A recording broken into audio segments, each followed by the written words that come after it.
নমস্কার বন্ধুরা, শ্রীয়ের রান্নাঘরে সকলকে অনেক অনেক স্বাগত জানিয়ে আজকের ভিডিওটি শুরু করছি। আজকে একটি নিরামিষ মোচার ঘন্টর রেসিপি আপনাদের সাথে শেয়ার করব। তার জন্য একটা মোচা কেটে ধুয়ে পরিষ্কার করে নিয়েছি, আর নিয়েছি 50 গ্রাম ছোলার ডাল, একটা বড় সাইজের আলু যেটা পিস করে রেখে দিয়েছি ধুয়ে, আর নিয়েছি একটা নারকেল কোড়া আর আদা বাটা। প্রথমে ধুয়ে রাখা মোচাগুলি জলের মধ্যে 5 মিনিট মতো সিদ্ধ করে নেব। খুব বেশি সিদ্ধ করার দরকার নেই, ওই 5 মিনিট মতো সিদ্ধ করলেই হলো। 5 মিনিট মোচাটি সিদ্ধ হয়ে গেলে নামিয়ে আবার জল ঝরাতে দেব। তারপর কড়াই পরিষ্কার করে নিয়ে কড়াইয়ের মধ্যে দিয়ে দেব 2টি তেজপাতা, 2টো শুকনো লঙ্কা আর গোটা গরম মশলা, দারচিনি, এলাচ, লবঙ্গ।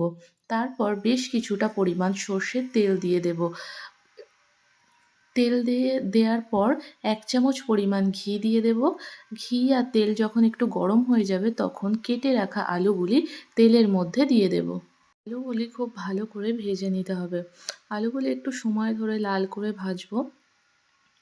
আর এই আলুর মধ্যে পরিমাণ মতো নুন আর হলুদের গুঁড়ো দিয়ে দেব। নিরামিষ দিনে কিংবা যে কোনো দিনে এই রকমভাবে মোচার ঘন্ট একবার বানিয়ে দেখতে পারেন, খুবই সুন্দর হয় খেতে। তারপর নারকেল কোড়াটা ওই আলুর মধ্যে দিয়ে দেব, দিয়ে 2-4 মিনিট একটু নাড়াচাড়া করে নেব। 2-4 মিনিট নয়, 2 মিনিট মতো একটু নাড়াচাড়া করে নেব। এইভাবে নারকেলটি দিলে ফ্লেভারটা খুব ভালো আসে। তারপর দিয়ে দেব আদা বাটা। আদা বাটা দেওয়ার পর, এখানে যেহেতু মোচার ঘন্ট একটি নিরামিষ রেসিপি, এর মধ্যে অল্প চিনি দিয়ে দিলে টেস্টটা খুব ভালো আসে। তাই জন্য এখানে আমি 1 টেবিল চামচ মতো চিনি ব্যবহার করছি। চিনি দেওয়ার পর ভিজিয়ে রাখা ছোলা ডালগুলি দিয়ে দেব। দিয়ে আবারও একসাথে খুব ভালো করে কষিয়ে নেব 2 মিনিট মতো। খুব ভালো করে যখন এগুলি একসাথে কষানো হয়ে যাবে, সিদ্ধ করে রাখা মোচাগুলি দিয়ে দেব। মোচাগুলি দিয়ে খুব ভালো করে সবগুলো একসাথে মিশিয়ে নেব। মিশিয়ে পরিমাণ মতো নুন, হলুদের গুঁড়ো দিয়ে দেব। দিয়ে আবারও মশলাটি খুব ভালো করে কষিয়ে নেব। আর এখানে আমি অল্প পরিমাণ ঝালের গুঁড়ো দিচ্ছি, খুব সামান্য পরিমাণেই দিচ্ছি। দিয়ে মশলাগুলি একসাথে খুব ভালো করে কষিয়ে নেব। সবগুলি একসাথে খুব ভালো করে যখন কষানো হয়ে যাবে তখন দিয়ে দেব পরিমাণ মতো জল।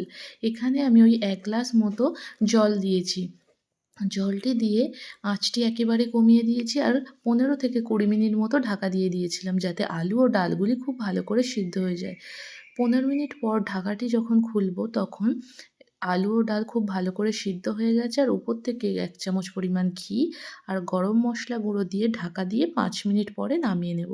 তৈরি হয়ে গেছে নিরামিষ দিনে এই রকম সুন্দর একটি মোচার ঘন্টর রেসিপি। এটি অবশ্যই আপনারা বাড়িতে একবার বানিয়ে দেখতে পারেন আর কমেন্ট করে জানান কেমন হয়েছে। দেখা হচ্ছে আপনাদের সাথে পরের কোনো ভিডিওতে।